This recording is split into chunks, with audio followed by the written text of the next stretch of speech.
Hi, Healing Hearts. We get the gift of talking today with the spectacular, the crowd mover, the legendary DJ Truz from Atlanta, Georgia. So Truz is a creative talent. He's entertaining everyone and he's been making joy for people for many years, and is also a graphic artist as well. The reason I have Truz here today is Truz is also a survivor. He's an overcomer. And he's had some major life-changing events, and I just want you to hear about them. So okay, so Truz, Well, how do welcome. I follow up? How do I follow up saying amazing and Shay? How do I follow that up with it? Come on now. Come on, Tony. I thought Thank you for having me. First of all, I appreciate it. I've watched a couple of your episodes and I've been inspired by a bunch of the stories. People have overcome a lot of things, and I just want to be somebody that shares my story with you and your community. So, Thank you so thank much. You for having me. I appreciate it. Oh yeah. So since I've known you, Atlanta, ATL. repping ATL, there you go. So since I've known you, you've been like a mirror to me in many ways. And you've become a very valued friend. And I just want to say, just starting off, that I'm blessed to have you here with us today.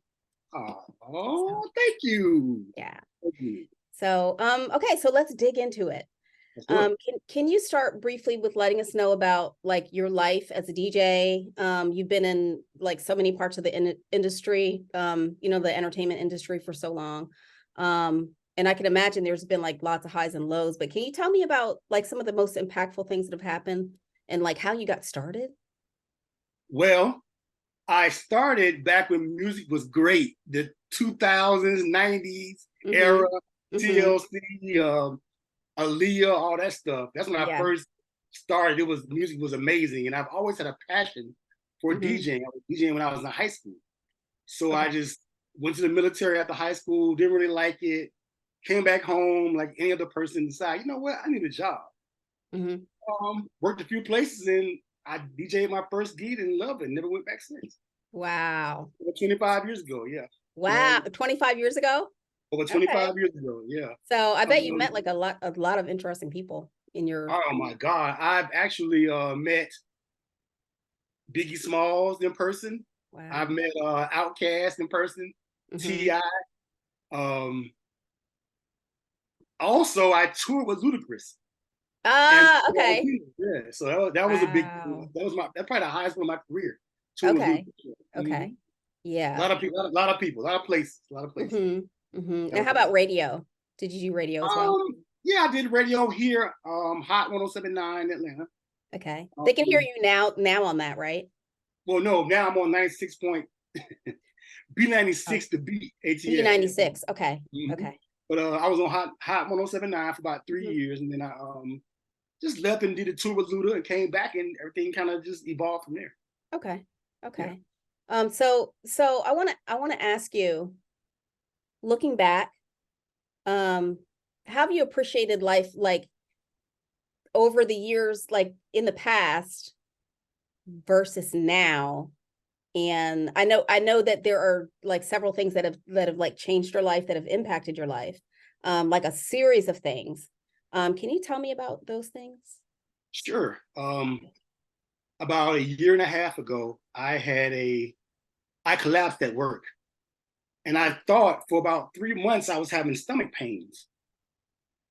After going to the hospital and being reevaluated, I had a irregular heartbeat and a 10% ejection fracture in the left side of my heart. And for those of us who are not doctors or nurses, that means that the left side of my heart was only beating at 10%, when the average is 60. Blew my mind. Blew my mind. And I learned then that that life was too short. If you want to live how you want to live. I still struggle with it, but I'm learning now more than ever to live life and not just be deprived by the things that happen around you or to you. So that's my biggest. The things that would hold you from living your truest life. Right. Yeah. Yeah. So I know like some of the stuff is not very easy to talk about. But can you tell me about like I know that this was like a really traumatic time for you, probably your family too.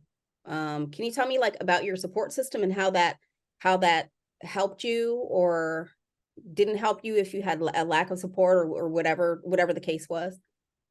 Well, first, let me thank my mother, first and foremost. All the moms on the planet, including you, Tony. Thank you, mothers everywhere. Because my mother from day one was there from the first diagnosis to today. Mm-hmm. And I couldn't have done probably 25% of it if it wasn't for her. Yeah. Um, my family and friends were there. A lot of people shined their light on me and wished for the best.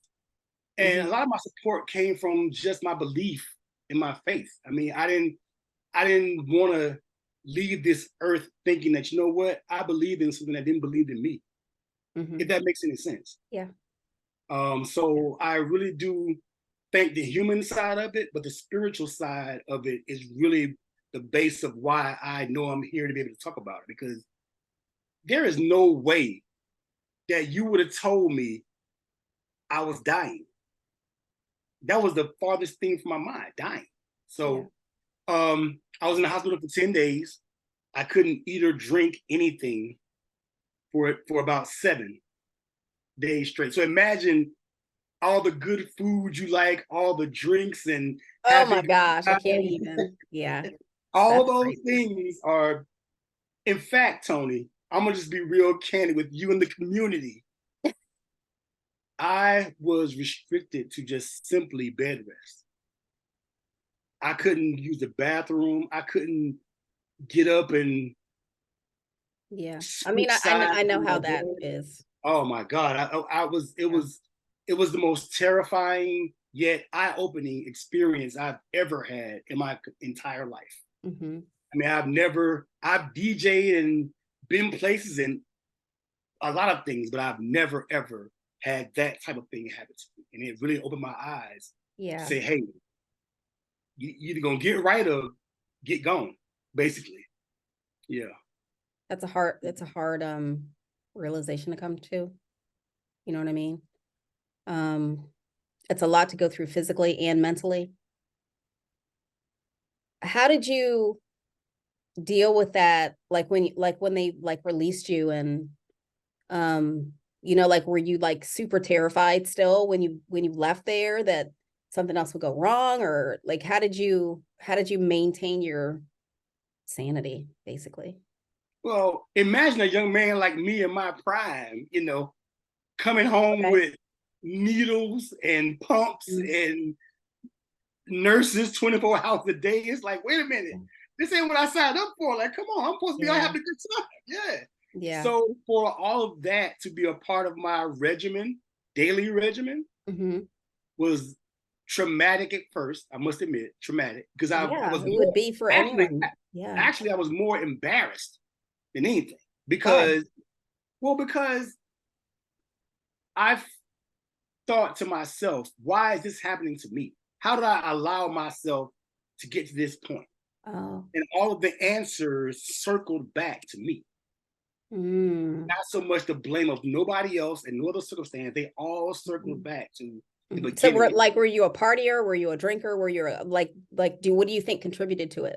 Not I'm a health, not being DJ, Tony. healthy? I'm a DJ, Tony. Come on now. I know. Yeah. Well, I never was a smoker or Okay. heavy drinker.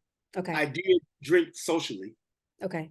but I was never a outlandish, couldn't remember how I got home person. Oh, okay. Okay. that makes sense. Okay. But Yeah. just to know that every morning my routine was get up at 5 a.m., take 10 different medicines, take a needle and put it in my stomach, take a needle and put it in my arm, check my own blood pressure, go and do this and do that. It was a whole regimen of things to do before 7 a.m. And medically just to function. Mm-hmm. It was just eye-opening. It was eye-opening. It Yeah. was eye-opening. So I was a true healing heart. yeah. I was a true healing heart. Yeah. Like literally. Literally. Yeah. Literally, I was a true healing heart. Yeah. I never would have understood, you know, I don't know if you can see this, Tony, Yeah. but this right here Mm-hmm. is my pacemaker. Mm. Okay. 48 years old with a pacemaker. Now, I don't know how old you are, because you're probably in your 20s, you know. I'm older than you are. But when we thought pacemaker, we thought grandma, great grandma, Mm-hmm. grandpa.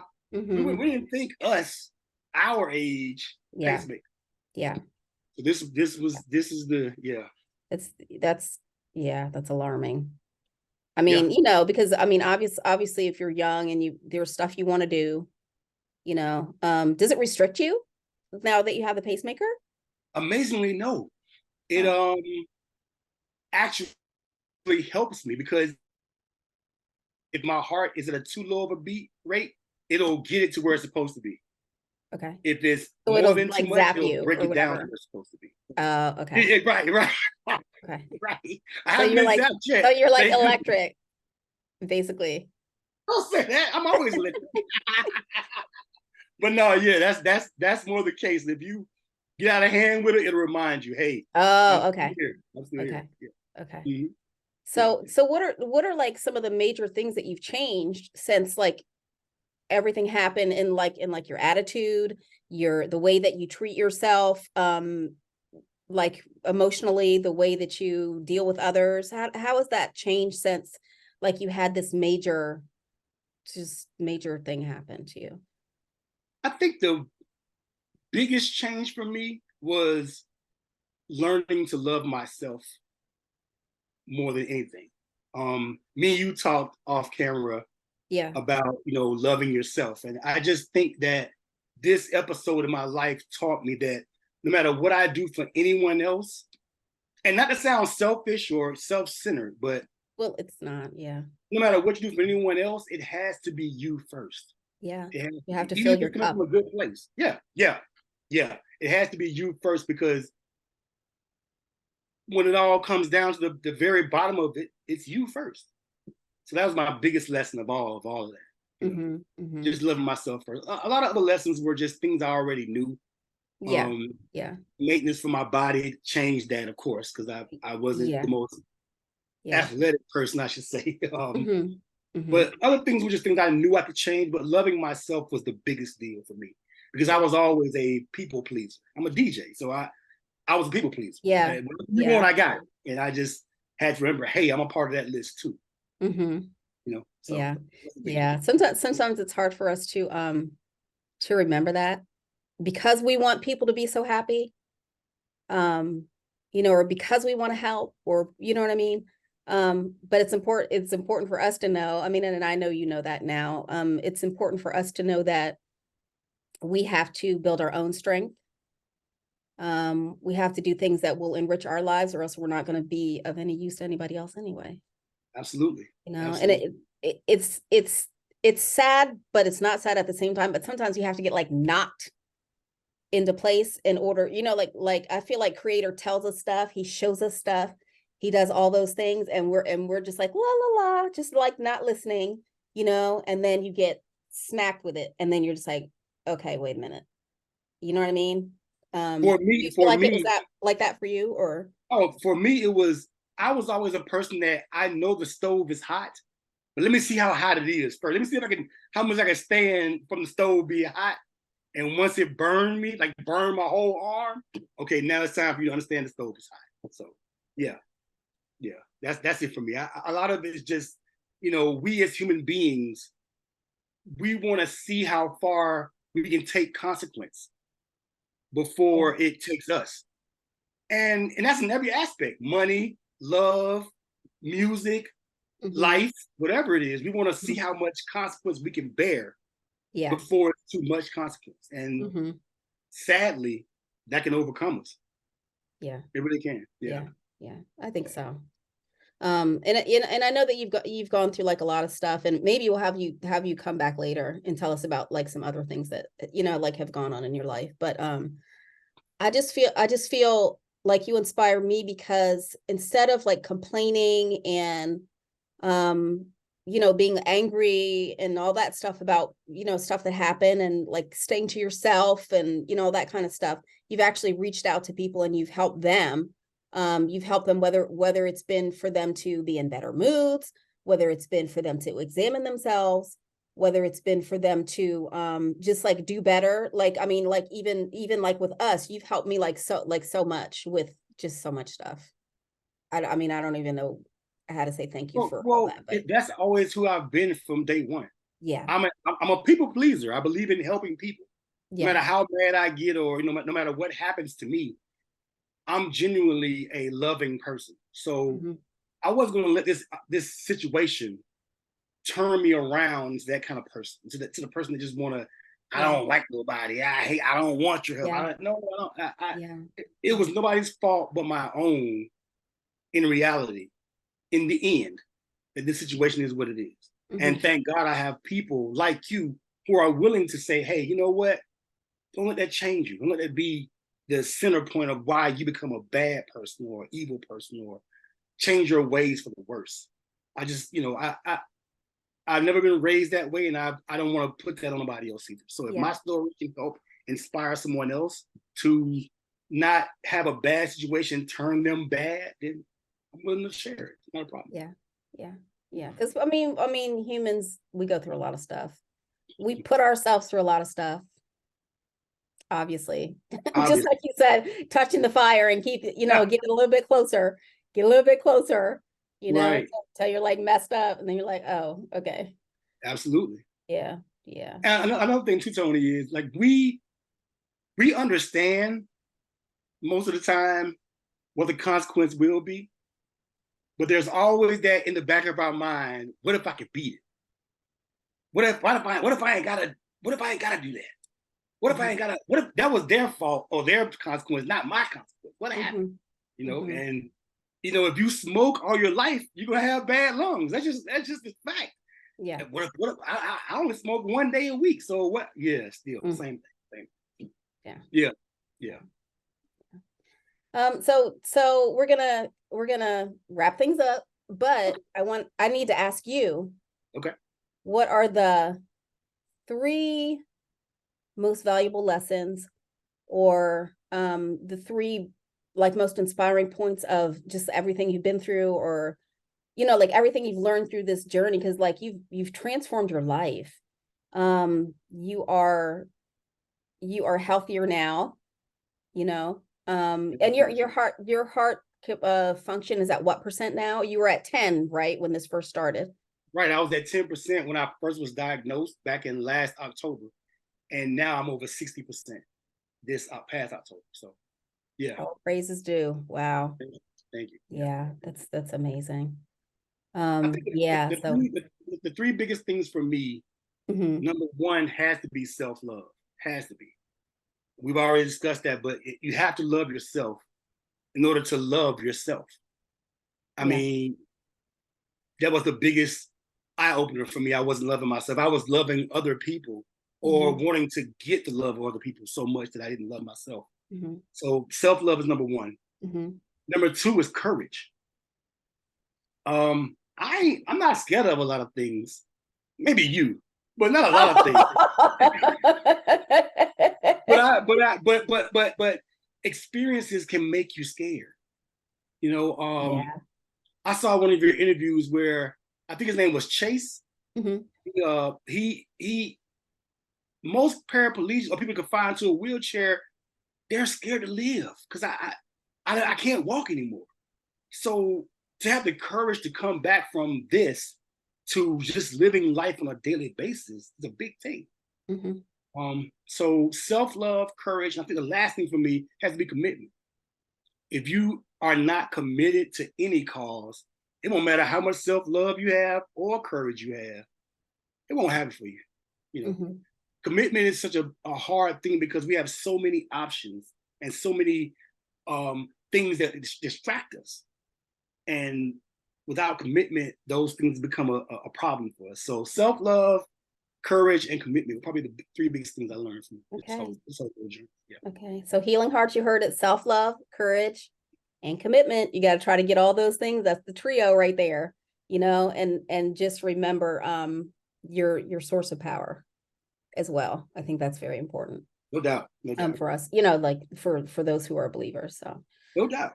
But yeah, but you know, thank you so much for coming to talk to us today. You're just a truly inspiring human. You're just an awesome man, and I understand that you're doing some great things. So I want to know if maybe you come back in the future so we can see your progress and kind of check in with you a little bit. No, I would love to come back. I would love to come back. Yeah. Okay. Okay. Yeah. And also, you're also a graphic artist, like I said before. Where can people find you for your DJ services, your graphic services, and the other things that you do? So for my DJ services, you can find me on all social media platforms. I am DJ Truz ATL for social media for just DJ services. Okay. For graphic design, it'll be at TRUVZN, Truvia. Okay.